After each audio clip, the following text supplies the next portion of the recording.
السلام علیکم دوستو، آج ہم پڑھنے جا رہے ہیں ایک بہت ہی زبردست ناول جس کا نام ہے ہم کہاں کے سچے تھے، جس کو لکھا ہے عمیرہ احمد نے۔ تو چلیں جی شروع کرتے ہیں آج ہم یہ ناول۔ پتہ ہے مشیل، تم میں سب سے بڑی خوبی کیا ہے جس نے مجھے یوں تمہارا اسیر کر رکھا ہے؟ میری بات پر اس کی آنکھیں ستاروں کی طرح جگمگا اٹھی تھی۔ نہیں، میں نہیں جانتی، تم بتاؤ، اس نے اپنی بہت خوبصورت آواز میں کہا تھا۔ یہ تمہاری ظاہری خوبصورتی نہیں ہے، ظاہری خوبصورتی بہت دیکھی ہے میں نے، اور اتنی دیکھی ہے کہ تم اس کے سامنے کچھ بھی نہیں ہو۔ نہ تمہاری کسی اور چیز نے مجھے متاثر کیا ہے، یہ تو بس تمہارا سچ ہے جو مجھے جیت گیا ہے۔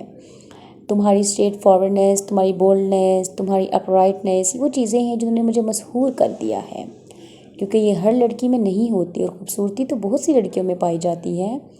میں نے اورنج کی سپ لیتے ہوئے کہا۔ وہ میری بات پر مسکرانے لگی۔ خیر، ایسی بھی کوئی خاص بات نہیں ہے، یہ سچائی میرے لیے تو یہ عام سی بات ہے۔ یو لائف مائی آف پارٹسٹ ناؤ، سو مجھے اس کے بارے میں کوئی ایکسٹراڈینری فیلنگز نہیں ہوتی جیسے تمہیں ہوتی ہیں۔ یار، جو کوالٹی بندے میں ہو نا، اسے ماننا چاہیے کہ ہاں یہ چیز ہے مجھ میں، یہ خاص بات ہے جو دوسروں میں نہیں ہے۔ انتظار نہیں کرتے رہنا چاہیے کہ کوئی دوسرا ہی تعریف کرے، کیونکہ دلوں میں بغض ہو، وہ بناوٹ اور تضاد کا شکار ہوں۔ یہ بھی ہو سکتا ہے کہ انہوں نے اپنے کمپلیکسز چھپانے کے لیے خود پر سچائی کا پردہ ڈال لیا، اور در حقیقت ان سے بڑھ کر کوئی فراڈیا نہ ہو۔ میں اس کی بات پر کچھ حیران ہوا تھا۔ کیا تم ایسی ہو؟ وہ میرے سوال پر گڑبڑا گئی تھی اور پھر ہنس پڑی۔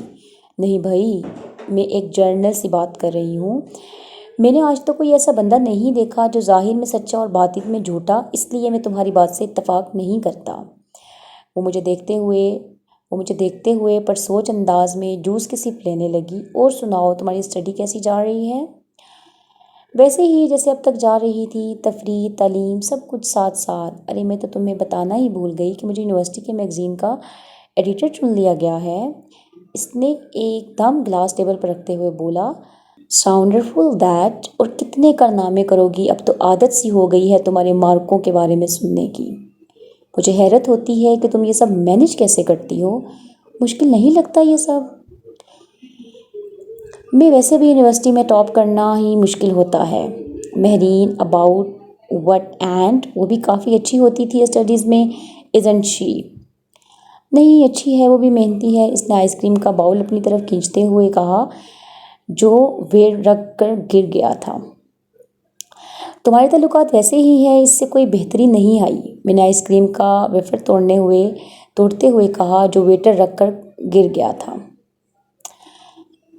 دیکھو، میں تو ہمیشہ اس سے اچھے طریقے سے ہی ملنے کی کوشش کرتی ہوں، مگر اب وہ بات کرنا پسند نہیں کرتی۔ تو پھر یہ میرا قصور تو نہیں نا؟ ویسے بھی اسے بہت سے کمپلیکسز ہیں۔ تمہیں تو پتہ ہے اس کا پھر یونیورسٹی میں وہ بہت فضول باتیں پھیلاتی پھرتی ہے میرے بارے میں، لیکن میں ہمیشہ اگنور کرتی ہوں۔ کزن مائی از شی آل آفٹر؟ پھر کبھی کبھی تو مجھے لگتا ہے کہ وہ بہت اب نارمل ہے، حد سے زیادہ، اور پھر وہ جیلس بھی ہوتی رہتی ہے، حالانکہ میں یونیورسٹی میں اس کے لیے ہمیشہ موقع فراہم کرنے کی کوشش کرتی ہوں، مگر جس چیز میں حصہ لیتی ہوں وہ کبھی بھی اس میں حصہ نہیں لیتی، اوائڈ کرنے کی کوشش کرتی رہتی ہے مجھے۔ اور مسئلہ یہ ہے کہ میں تو تقریباً ہر چیز میں ہی حصہ لیتی ہوں، اور اس وجہ سے اسے ہمیشہ بیک گراؤنڈ میں ہی رہنا پڑتا ہے۔ میں نے آئس کریم کھاتے ہوئے اسے اپنا شیڈیول بتایا تھا۔ اور پھر کب آؤ گے؟ اس نے پوچھا۔ 4-6 ماہ بعد۔ ویسے تو میں بہت کوشش کر رہا ہوں کہ میری پوسٹنگ پاکستان میں ہی ہو جائے، مگر ابھی فی الحال 1-2 سال تک اس کا کوئی امکان نہیں۔ 1.5-2 سال بعد جب پوسٹنگ یہاں ہو جائے گی تو کافی آسانی ہو جائے گی مجھے بھی۔ امی بھی اکیلی ہوتی ہیں، ان کے بارے میں بھی میری پریشانی ختم ہو جائے گی۔ خط لکھتے رہو گے نا؟ ہاں بالکل، یہ کام سب کیسے چھوڑ سکتا ہوں؟ سفید رنگ اچھا لگتا ہے تم پر، پہنا کرو۔ وہ میری بات پر مسکرانے لگی۔ تمہیں گھر ڈراپ کر دوں یا ہمارے گھر چلو گی؟ نہیں، مجھے گھر ہی ڈراپ کر دو، کافی دیر ہو گئی ہے، اس وقت میں یونیورسٹی سے گھر پہنچ چکی ہوتی ہوں۔ آج تمہارے لیے جھوٹ بولنا پڑے گا، یونیورسٹی سے کسی دوست کے ساتھ چلی گئی تھی، اس نے اٹھتے ہوئے کہا۔ پھر اسے ڈراپ کرنے کے بعد میں واپس گھر آ گیا تھا۔ لاؤنج میں داخل ہوتے ہی میری نظر مہرین پر پڑی تھی۔ وہ امی سے باتوں میں مشغول تھی۔ کچھ حیرت ہوئی اسے دیکھ کر، کیونکہ جب میں پاکستان آیا تھا وہ پہلی بار ہمارے یہاں پر ناراض ہو سکتی ہے۔ آ جائے اگر امی سے ملنے، ان کا بھی دل بہلا رہے گا اور تمہیں بھی لوگوں سے ملنے جلنے کی عادت پڑ جائے گی۔ میں نے بات بدل دی۔ اس نے مجھ پر ایک نظر ڈالی تھی اور چپ رہی تھی۔ میں کچھ دیر تک لاؤنج میں ہی بیٹھا رہا اور پھر اپنے کمرے میں آ گیا۔ اس کی کمپنی میں بیٹھنا آسان نہیں تھا، کافی صاف شکن تجربہ تھا یہ۔ وہ میری بات کے جواب میں خاموش رہی تھی، یا اگر کچھ کہا بھی تو بہت مختصر، اور جواب بھی کافی حوصلہ شکن تھا۔ پتہ نہیں اب اسے کیا ہو گیا تھا، ورنہ پہلے تو ایسی نہیں ہوتی تھی۔ مجھے یاد تھا کہ 2-3 سال پہلے تک اس سے میری کافی دوستی تھی۔ اپنے باپ کی ڈیتھ کے بعد وہ اپنی امی کے ساتھ ننیال میں آ گئی تھی۔ تب اس کی عمر شاید 8 یا 9 سال ہوگی اور میں اس وقت 12 یا 13 سال کا تھا۔ میری امی اکثر اسے اپنے گھر لے آیا کرتی تھی اور مجھے ہمیشہ اس کے ساتھ کھیلنا اچھا لگتا تھا۔ حالانکہ شروع میں اسے اپنے ساتھ کھیل میں شامل کرنے کے بعد بہت جدوجہد کرنی پڑتی تھی مجھے۔ وہ کبھی میرے کھلونوں کو ہاتھ نہیں لگاتی تھی۔ جہاں امی سے بٹھا دیتی وہ وہیں بیٹھی رہتی۔ بہت خوفزدہ اور سہمی ہوئی لگتی تھی۔ وہ ہمارے گھر کی چیزوں کی وہ حیرانگی سے دیکھتی، مگر نارمل بچوں کی طرح کبھی بھی انہیں ہاتھ لگانے کی کوشش نہ کرتی۔ مگر آہستہ آہستہ امی اور میں نے اس سے بہت حد تک نارمل اچھی دوستی ہو گئی تھی۔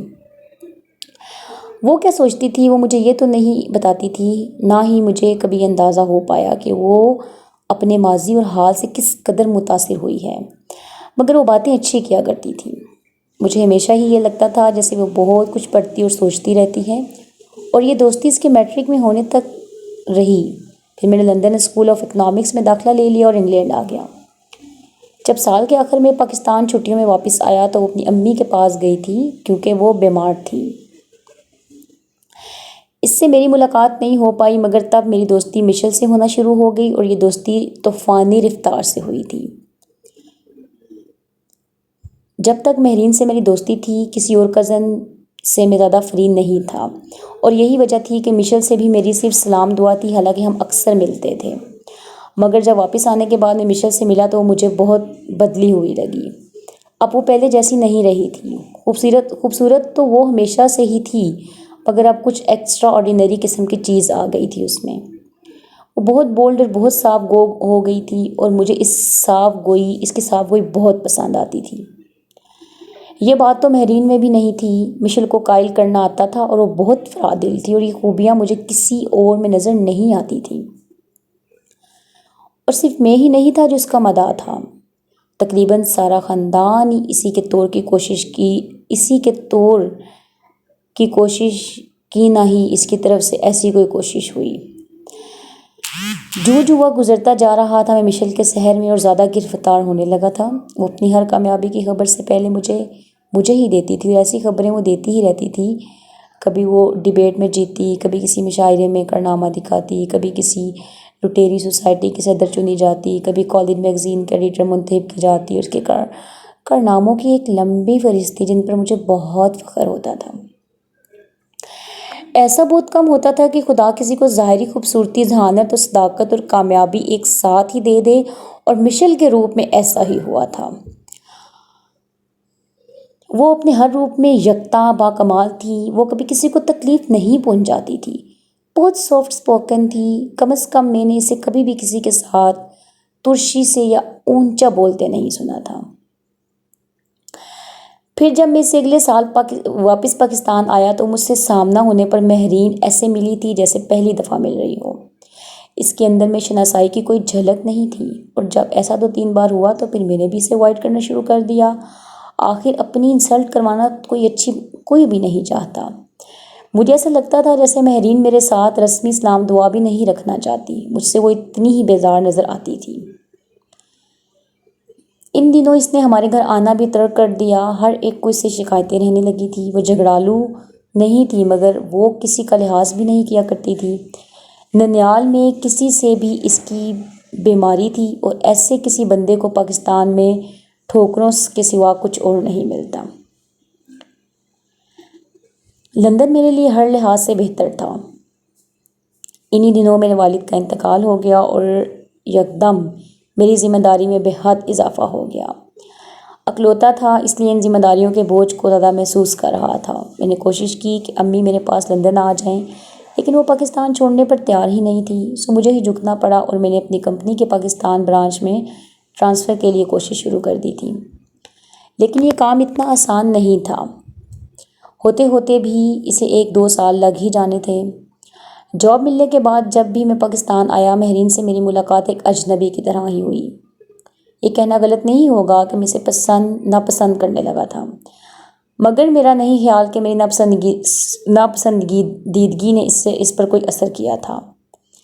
ایسا تو نہیں تھا کہ وہ یہ جانتی ہی نہ ہو کہ میں اسے ناپسند کرنے لگا ہوں، مگر پھر بھی اس نے اپنا کوئی رد عمل ظاہر نہیں کیا تھا۔ بہت سے کمپلیکسز میں مبتلا لڑکی تھی، جس میں پہلا کمپلیکس شاید معمولی شکل کا تھا، اور اس کے بعد یقیناً اپنا بیک گراؤنڈ اور مالی حالات کا نمبر آتا ہوگا۔ میں سوچتے رہتا تھا کہ اتنے بہت سے کمپلیکسز کے ساتھ وہ زندہ کیسے ہے اور آئندہ دنیا کو کیسے فیس کرے گی، مگر یہ بات میں نے اسے کبھی نہیں کہی۔ آج بھی اسے دیکھ کر میرے ذہن میں پچھلی ساری باتیں گھوم گئی تھی۔ کوئی بات نہیں مہرین، آگے بیٹھ جاؤ، تم کون سا کسی غیر کے ساتھ جا رہی ہو؟ اس کے چہرے پر ناگواری کی لہر آئی تھی، مگر کسی پس و پیش کے بغیر وہ فرنٹ سیٹ پر بیٹھ گئی۔ مشل کبھی ایسا نہ کہتی، ایک سوچ میرے دماغ میں لہرائی تھی۔ کار سٹارٹ کرتے ہوئے میں نے اس سے کہا تھا، بندے کو ہر کام میں اپنی مرضی سے کرنا چاہیے، اگر تم پیچھے بیٹھنا چاہتی ہو تو تمہیں چاہیے تھا کہ تم پیچھے بیٹھنے پر ہی اصرار کرتی۔ اس نے ایک نظر میرے چہرے پر ڈالی لیکن چپ رہی۔ تمہاری امی کیسی ہیں؟ گاڑی ڈرائیور کرتے ہوئے میں نے اس سے پوچھا تھا۔ سب ٹھیک ہیں، ونڈو اسکرین سے باہر دیکھتے ہوئے اس نے جواب دیا۔ مستقل رابطہ رہتا ہے ان کے ساتھ؟ پتہ نہیں، میں اس کے جواب پر حیران نہیں ہوا تھا، وہ ایسی ہی تھی۔ تعلیم مکمل کرنے کے بعد کیا کرو گی؟ پتہ نہیں، اس نے پھر اسی لہجے میں جواب دیا تھا۔ میں جان گیا کہ وہ میرے سوالوں میں دلچسپی نہیں لے رہی ہے۔ مجھ میں شاید وہ یہ چاہتی تھی کہ میں چپ رہوں، اور چپ ہو گیا۔ وہ اتنی اہم تھی کہ میں اسے بار بار مخاطب کیے جاتا۔ ہاں مشل ہوتی تو معاملہ اور ہوتا۔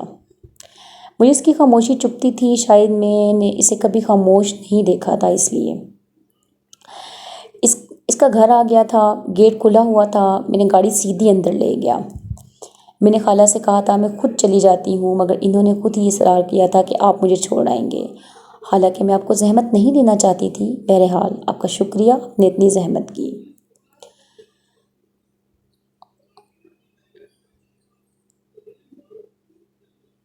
گاڑی کے ہینڈل پر ہاتھ رکھتے ہوئے اس نے پتہ نہیں کیوں صفائی پیش کی، اس سے بیشتر کہ وہ دروازہ کھول کر اتر جاتی۔ میں نے ہینڈل پر ہاتھ رکھ دیا۔ میں نے کوئی زحمت نہیں کی، تم میری کزن ہو، اور پہلے بھی تو تمہیں میں ہی چھوڑ کر آتا تھا، تب تو تم نے ایسا کچھ نہیں کہا۔ پہلے کی بات اور تھی۔ لاؤنج کا دروازہ کھول کر اچانک مشل باہر آئی تھی۔ میں نے ہینڈل سے ہاتھ اٹھا دیا۔ مہرین دروازہ کھول کر نیچے اتر گئی۔ مشل سیدھی میری طرف آتی تھی، بڑی بے تکلفی سے اس نے میری طرف والا دروازہ کھولا اور مہرین کو مخاطب کیا۔ اچھا، کیا مہرین تم کسی بہانے سے انہیں لائی تو، ورنہ یہ صاحب تو یہاں آنے پر تیار ہی نہیں ہوتے۔ مہرین نے ایک نظر رک کر ہم دونوں کو دیکھا تھا اور پھر کچھ کہے بغیر اندر کی طرف قدم بڑھا دیے۔ اب اندر آؤ تم بھی، مشل نے مجھے کہا تھا۔ نہیں نانی اماں، بس مصروفیات ہی اتنی ہوتی ہیں کہ کہیں آنے جانے کے لیے وقت ہی نہیں ملتا۔ میں نے صفائی پیش کرنے کی کوشش کی۔ ہاں بھائی، بہت مصروف ہیں، ہم جیسے فالتو لوگوں سے ملنے کے لیے وقت کہاں سے نکالیں؟ ان سے ملنا ہو تو باقاعدہ اپائنٹمنٹ لینی ہوتی ہے، اگر فرصت ہے تو ایک نظر ہم غریبوں پر بھی۔ مشل کرسی پر جھولتے ہوئے کہہ رہی تھی۔ میں اس کی بات پر صرف مسکرا کر رہ گیا۔ جاؤ مشل، اسود کے لیے کچھ کھانے پینے کو لے کر آؤ۔ وہ نانی ماں کی ہدایت پر سر ہلاتے ہوئے اٹھ گئی۔ تمہاری ماں آئی تھی، کہہ رہی تھی کہ تم اگلے ہفتے جانے والے ہو، نانی ماں نے مجھ سے کہا۔ ہاں چھٹیاں ختم ہو رہی ہیں میری، اس لیے اتنی کم چھٹیاں لے کر آتے ہو؟ نانی، یہ اتنی کم چھٹیاں بھی نہیں ہوتی، ایک ماہ گزار کر جا رہا ہوں، اس سے زیادہ کیا رہوں؟ میں نے تو تمہاری ماں سے کہا ہے اب تمہاری شادی کا سوچے۔ ماشاءاللہ اب تم اچھا خاصا کمانے لگے ہو، اس قابل ہو گئے ہو کہ اپنی بیوی اور بچوں کی ذمہ داری اٹھا سکتے ہو۔ ایسی بھی کیا جلدی ہے نانی، ابھی تو مجھے آزاد رہنے دے، 2-4 سال پھر دیکھا جائے گا۔ کے چہرے پر ایک سایہ لہرایا، وہ یکدم چپ ہو گئی۔ اس کے بارے میں کیا سوچنا ہے؟ اس نے تو صاف صاف کہہ دیا تھا کہ کسی کو اس کے بارے میں پریشان ہونے کی ضرورت نہیں ہے، جب اسے شادی کرنی ہوگی وہ بتا دے گی۔ کیا کیا جتن کر کے میں نے اس کے لیے 1-2 رشتے تلاش کیے تھے، مگر اس نے تو صاف انکار کر دیا۔ مجھے بھی شادی کرنی ہی نہیں ہے، بالکل باپ پر گئی ہے، نہ اس میں کوئی لحاظ مروت تھا نہ اس میں ہے۔ بات کرتے ہوئے یہ بھی نہیں سوچتی کہ کس سے بات کر رہی ہوں۔ میں نے پال پوس کر جوان کیا ہے، سوچا تھا یتیم ہے، لڑکی ذات ہے، اس کے سر پر ہاتھ رکھ دیتی ہوں، مگر کیا پتا تھا کہ جوان ہو کر وہ ایسی بدلحاظ ہو جائے گی۔ بچپن سے یہاں رہتی ہے، یہاں کا کھاتی ہے، مگر اب یہ عالم ہے کہ کسی سے بات کرنا تو ایک طرف سلام دعا تک کی زحمت گوارا نہیں کرتی۔ کوئی مرے کوئی جیے اس کی بلا سے، اسے تو پرواہ ہی نہیں۔ ساری ساری رات کمرے کی لائٹ جلائے پتہ نہیں کیا کرتی رہتی ہے۔ اسے تو میرے پاس آ کر بیٹھنا پسند نہیں ہے، حالانکہ یہ میں ہوں جس کی وجہ سے سب لوگ اسے برداشت کیے ہوئے ہیں، ورنہ تو سب یہ چاہتے ہیں کہ اس کی ماں اسے لے جائے اور خود ہی اس کی شادی کرے۔ مگر میں نے ان سے کہا ہے کہ جب اتنے سال اپنے پاس رکھا ہے تو پھر 2-4 سال اور صحیح۔ نانی اس کے ہاتھوں کافی تنگ تھی اور اس کی یہ شکایتیں کوئی نئی بات نہیں تھی۔ اب اسے سمجھاتی کیوں نہیں ہیں؟ اس نے چائے کا کپ تھماتے ہوئے کہا۔ پھر واقعی باتوں کا رخ مڑ گیا تھا۔ رات کا کھانا میں نے وہیں کھایا، مہرین کے علاوہ ڈائننگ ٹیبل پر سب تھے، گپ شپ کرتے رہے۔ میں نے اس ڈنر کو واقعی انجوائے کیا تھا۔ کھانے کے بعد دوبارہ چائے کا دور چلا تھا اور مجھے اندازہ ہو گیا تھا کہ مشیل کی ہنس مزاح واقعی بہت اچھی تھی۔ وہ لطیفے سنا رہی تھی اور پورا روم کہکوں سے گونج رہا تھا۔ وہ بڑی زبردست نقال تھی۔ رات کو 11 بجے کے قریب میں واپس گھر آیا اور میرے دل و دماغ پر مشت چھائی ہوئی تھی۔ اس کے ہونے سے ہر چیز بہت مکمل، بہت رنگین نظر آ رہی تھی۔ میں نے سونے سے پہلے دیر تک اس کے بارے میں سوچتا رہا۔ تمہارے گھر والے تمہارے لیے کوئی رشتہ وغیرہ تلاش کر رہے ہیں؟ اگلے دن ہم دوبارہ ایک ریسٹورینٹ میں بیٹھے ہوئے تھے اور میں نے اس سے پوچھا تھا، یہ افواہ تم نے کہاں سے سنی؟ اس نے بڑے آرام سے جلفریزی لیتے ہوئے کہا، نانی ماں نے بتایا ہے۔ کافی ریلائبل سورسز ہیں، مگر انہوں نے یہ نہیں بتایا کہ رشتے ڈھونڈنے نہیں جا رہے، خود آ رہے ہیں۔ لیکن مجھے اور میرے ماں باپ کو کوئی جلدی نہیں ہے۔ نہیں، انہوں نے مجھے بتایا تھا، مگر پھر بھی میں تم سے بات کرنا مناسب سمجھا۔ یاد رکھنا کافی دور کی سوچتے ہو تم۔ وہ میری بات پر مسلسل مسکراتی رہی۔ میں بھی جواب دیے بغیر مسکرا دیا۔ کچھ دیر ہم دونوں خاموشی سے کھانا کھاتے رہے، پھر پتہ نہیں کیسے مہرین موضوع گفتگو بن گئی اور اکثر ایسا ہی ہوتا تھا۔ مہرین کے لیے ہمیشہ ہماری گفتگو میں کچھ نہ کچھ گنجائش نکل آتی تھی، ہمیں پتہ بھی نہیں چلتا تھا اور ہم اس کے بارے میں بات کر رہے ہوتے تھے۔ تمہیں پتہ ہے مہرین آج کل کیا کر رہی ہے؟ اس نے اچانک مجھ سے کہا تھا۔ میں اچانک کھانا کھاتے رک گیا۔ دادی ماں پہلے اس کی وجہ سے بہت پریشان رہتی ہیں، مگر اب جو وہ کام کر رہی ہے اس کا انہیں پتہ چل گیا تو گھر میں طوفان آ جائے گا۔ میں تمہیں بتانا نہیں چاہ رہی تھی، مگر اس لیے بتا رہی ہوں کہ تم دونوں کی اچھی خاصی دوستی ہوا کرتی تھی، شاید تم ہی سے کچھ سمجھا سکو۔ اس کے لہجے میں تشویش تھی۔ کیا کر رہی ہے وہ؟ میں نے پریشان ہو کر پوچھا۔ اس نے نظریں چراتے ہوئے کہا، آج کل یونیورسٹی میں اس کا ایک افیئر بہت مشہور ہے۔ پچھلے کافی عرصے سے وہ کئی لڑکوں کے ساتھ پھرتی رہی ہے، مگر اب کافی عرصے سے وہ ایک لڑکے کے ساتھ رہتی ہے۔ وہ کئی لڑکوں کے ساتھ پھرتی رہی مگر اب کافی عرصے سے وہ ایک لڑکے کے ساتھ رہتی ہے۔ وہ دونوں سارا دن کلاسز اٹینڈ کرنے کے بجائے یونیورسٹی کے لان میں بیٹھے رہتے ہیں، یا پھر اسے ٹھوکر لگنی ہی چاہیے۔ اسے خود اپنی عزت کی پرواہ نہیں ہے، یا تو تم یا میں اسے کیا سمجھائیں؟ میں نے فیصلہ کن انداز میں کہا، مگر وہ میری بات پر بگڑ گئی تھی۔ یعنی تمہارا مطلب ہے کہ ہم اسے کنویں میں گرنے دیں؟ کم از کم میں تو ایسا نہیں ہونے دوں گی، اور مجھے تم سے بڑی مایوسی ہوئی ہے اسود۔ میرا خیال تھا کہ تم اتنی خود غرضی نہیں دکھاؤ گے، اور وہ بھی مہرین کے معاملے میں۔ ٹھیک ہے، میں اس سے بات کروں گا۔ میں نے ایک دم ہتھیار ڈال دیے تھے۔ وہ مہرین کے لیے پریشان تھی اور یہ پریشانی مجھے اچھی لگی تھی۔ اور لوگ کہتے ہیں اب دنیا میں اچھے لوگ نہیں ہوتے۔ میں نے کھانا شروع کرتے ہوئے سوچا تھا۔ میں نے ابھی تک یہ بات دادی سے چھپائی ہے، حالانکہ وہ مجھے کہتی رہتی ہیں کہ میں مہرین کے بارے میں سب کچھ انہیں بتاتی رہوں، مگر مجھے یہ اچھا نہیں لگتا کہ میں اس کی جاسوسی کرتی پھروں۔ اس لیے میں دادی کے سامنے تو سب اچھا ہے کا ڈھونگ رچائی رکھتی ہوں، مگر در حقیقت بہت پریشان ہوں۔ جلد یا بدیر یہ بات گھر پہنچ ہی جائے گی اور پھر وہاں ایک ہنگامہ برپا ہوگا۔ مجھے مہرین کی فکر ہے، اس کی پرواہ ہے، مگر یہ بات نہیں سمجھتی۔ پلیز تم ایک بار اس سلسلے اگلے چند دن میں واپس جانے کی تیاریوں میں مصروف رہا اور مہرین سے نہیں مل سکا۔ جس رات مجھے لندن واپس جانا تھا، اس رات میں مشل کے گھر گیا تھا۔ مشل سے میں ایک دن پہلے ہی مل چکا تھا، کیونکہ اسے اپنی خالہ کی بیٹی کی شادی میں شرکت کے لیے کوئٹہ جانا تھا۔ نانی ماں سے ملنے کے بعد میں نے ان سے مہرین کے بارے میں دریافت کیا تھا۔ اپنے کمرے میں ہوگی اور اس کا کون سا ٹھکانہ ہے، انہوں نے کہا۔ پھر میں ذرا اس سے بھی مل آتا ہوں۔ ہاں جاؤ، مل آؤ۔ میں اوپر کی منزل پر چلا آیا۔ آہستہ سے میں اس کے دروازے پر دستک دی تھی۔ چند لمحوں تک خاموش رہی، پھر اس نے دروازہ کھول دیا۔ مجھے دیکھ کر وہ حیران رہ گئی۔ سفید شلوار کرتے میں دوپٹے سے بے نیاز وہ کہنیوں تک آستینیں چڑھائے ہوئے خلاف معمول بھی مجھے اچھی لگتی تھی۔ آئیں۔ اپنی حیرت پر قابو پاتے ہوئے اس نے مجھے اندر آنے کا راستہ دیا تھا۔ میں اندر چلا گیا۔ سادہ سا بے ترتیب کمرہ اس کی اپنی شخصیت کا عکاس تھا۔ کمرے میں ایک کارپیٹ بچھا ہوا تھا اور اس پر کشن رکھے ہوئے تھے۔ سائڈ کی دیوار میں لگے ہوئے ریکس کتابوں سے بھرے ہوئے تھے۔ کارپیٹ کے اوپر کونے میں کچھ کتابیں پڑی ہوئی تھیں اور کچھ کاغذات اور فائلیں۔ کیا یہ بہتر نہیں ہے کہ آپ جو بات کرنے آئے ہیں وہی کریں؟ اس کا قیاس غضب کا تھا۔ تم جانتی ہو کہ میں کیا بات کرنے آیا ہوں؟ میں نے اس سے پوچھا۔ مجھے غیب کا علم نہیں آتا، اس نے بے تاثر انداز میں کہا تھا۔ میں نے ایک گہری سانس لی۔ مہرین، ہم کبھی بہت اچھے دوست ہوا کرتے تھے اور اب بھی تمہیں اچھا دوست ہی سمجھتا ہوں، اس لیے تمہیں ایک نصیحت کر رہا ہوں، ایسا کوئی کام مت کرو جسے تمہاری عزت پر حرف آئے۔ تم بہت اچھی ہو اور چاہتا ہوں کہ سب تمہیں اچھا ہی سمجھیں۔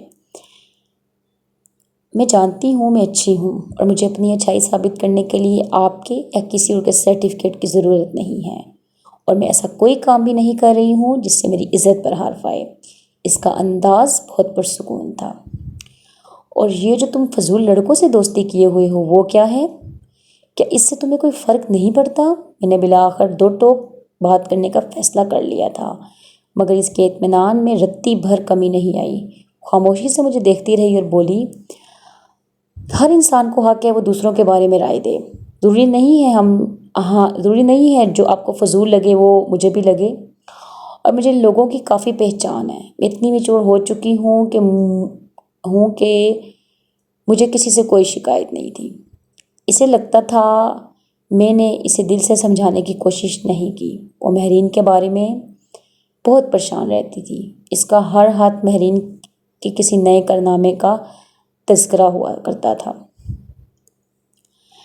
فی الحال گھر والوں تک مہرین کی کوئی بات نہیں پہنچی تھی، مگر اب میں نے اسے کہہ دیا تھا کہ وہ اپنے ابو کو مہرین کے بارے میں بتا دے، گزر جائے، مگر اس کا جوابی خط جھڑکیوں سے بھرا ہوا تھا۔ اس نے لکھا تھا کہ مجھے ایسا مشورہ دیتے ہوئے تمہیں شرم آنی چاہیے۔ تم مہرین کی زندگی تباہ کرنا چاہتے ہو؟ تم مرد عورت کی کوئی غلطی چھپا کہاں سکتے ہو؟ تم چاہتے ہو میں اپنے ہاتھوں سے اس کے منہ پر سیاہی مل دوں؟ خط میں اور بھی بہت کچھ تھا، مگر مجھے اپنے مشورے پر کوئی شرمندگی نہیں ہوئی۔ مشل جذباتی ہو کر سوچ رہی تھی اور میں حقیقت پسند تھا، سو میں نے امی کو فون کر کے پوری صورتحال بتا دی تھی، مگر وہ تو اس بات پر یقین کرنے کو تیار ہی نہیں تھی۔ تمہیں اور مشل کو کوئی غلط فہمی ہوئی ہے، مہرین ایسی ہو ہی نہیں سکتی۔ ان کی ایک ہی رٹ تھی۔ میں نے انہیں قائل کرنے کی بہت کوشش کی، لیکن ناکام ہو کر موضوع ہی بدل دیا۔ ٹھیک ہے، مجھے کیا، میں کیوں اپنا وقت اور دماغ ضائع کروں؟ جب نتیجہ ان کے سامنے آئے گا تو خود ہی نہیں پتہ چل جائے گا غلط فہمی کس کو تھی۔ میں نے سوچا تھا۔ 4 ماہ بعد اچانک میری پوسٹنگ پاکستان ہو گئی تھی۔ یہ بات خلاف توقع تھی، مگر بہرحال کریں۔ مجھے تب تک اندازہ نہیں تھا کہ وہ مجھ سے کیا بات کرنا چاہتی ہیں۔ مگر ان کے اگلے جملے نے مجھے ہکا بکا کر دیا تھا۔ میں امی سے تمہارے لیے مہرین کا رشتہ مانگنے والی ہوں۔ امی آپ کیا کر رہی ہیں؟ میرے سر پر جیسے قیامت ٹوٹ پڑی تھی۔ میں ٹھیک کہہ رہی ہوں، شروع سے ہی میرا ارادہ تھا کہ میں مہرین کو اپنی بہو بناؤں، مگر میں چاہتی تھی کہ تم کسی قابل ہو جاؤ تو میں ایسا کچھ کروں، اور اب تم اس قابل ہو گئے ہو اور مہرین کی تعلیم بھی مکمل ہونے والی ہے۔ امی میں اسے قطعاً پسند نہیں کرتا، اور نہ ہی میں نے کبھی اس کے بارے میں ایسا کچھ سوچا ہے۔ وہ میرے لیے ایک کزن ہے اور بس۔ میری بیوی کے معیار پر وہ پوری نہیں اترتی۔ میں نے صاف اور سیدھے لفظوں میں اپنی ناپسندیدگی کا اظہار کر دیا۔ کچھ دیر تک دوسری طرف خاموشی چھائی رہی، پھر امی نے کہا تھا، بچپن میں تو تمہاری بڑی دوستی ہوتی تھی اس سے، بچپن کی بات ختم ہو گئی ہے، اب ہمارے درمیان اس قسم کا کوئی تعلق نہیں ہے، مگر اس میں خرابی کیا ہے؟ آپ مجھے یہ بتائیں کہ اس میں اچھائی کیا ہے؟ مجھے بطور بیوی ایسی لڑکی چاہیے جو ٹھیک ہے، پھر جہاں تمہارا دل چاہے شادی کر لو، میرا تمہارا رشتہ آج سے ختم سمجھو۔ انہوں نے یہ کہہ کے فون بند کر دیا۔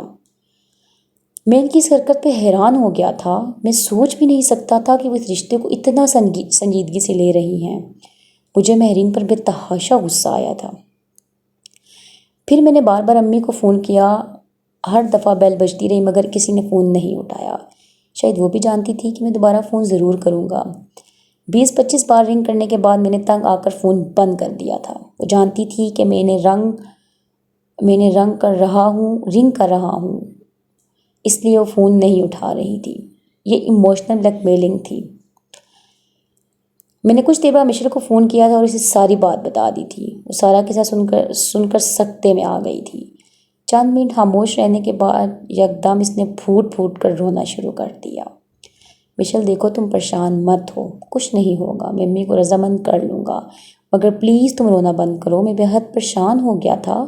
یہ پہلا موقع تھا کہ وہ اس طرح میرے سامنے روئی تھی۔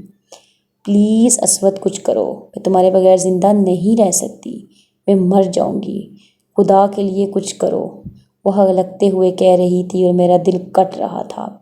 پہلی دفعہ وہ اظہار محبت کر رہی تھی، اور وہ بھی کس انداز میں۔ مجھ سے کہا تھا اس نے، اگر مشکلات دیکھی ہیں تو اپنے باپ کی وجہ سے، نہ اس کا باپ ایسے کارنامے کرتا، نہ اس کے مال اس کی بیٹی کے سامنے آتے۔ مگر آپ مجھے کس گناہ کی سزا دے رہے ہیں؟ میں نے کوئی دارالمان تو نہیں کھولا کہ دوسروں کے سکھ کے لیے اپنی زندگی برباد کر لوں۔ ویسے بھی وہ اپنے باپ کی طرح ہی ہے، خود غرض اور بے حس، اس لیے آپ کو اس کے بارے میں فکر مند ہونے کی ضرورت نہیں ہے۔ ایسے لوگ اپنی پرواہ کرنا خوب جانتے ہیں، اور یہ بات میں آپ کو صاف صاف بتا دوں کہ اگر میرے ساتھ اس کی شادی ہو بھی گئی تو جان لیجیے گا کہ مجھ سے اس کو کوئی خوشی نہیں ملے گی، یہ بات تو طے ہے۔ ہو سکتا ہے کہیں اور شادی کر کے وہ خوشحال زندگی گزارے، مگر میرے ساتھ شادی کر کے وہ بھی پچھتائے گی، اور آپ بھی۔ مجھے وہ قطعاً پسند نہیں ہے۔ تو پھر تمہیں کون پسند ہے؟ مجھے مشل پسند ہے، اور آپ میرے لیے اس کا رشتہ مانگیں، مہرین کا نہیں۔ امی میری بات پر حیران رہ گئی تھی۔ مشل؟ وہ زیر لب بڑبڑائی۔ پھر انہوں نے کہا تھا، مشل اچھی ہے، مگر مہرین اس سے میں نے بات کاٹ دی تھی۔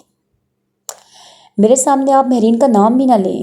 جب بھی آپ اس کا ذکر کرتی ہیں کہ میں اس سے شادی نہیں کروں گا، چاہے آپ ناراض ہی کیوں نہ ہوں، اور اگر آپ کی یہ ناراضگی زیادہ دیر تک رہی تو میں واپس لندن چلا جاؤں گا اور وہیں شادی کر لوں گا، اور دوبارہ کبھی آپ کو شکل نہیں دکھاؤں گا۔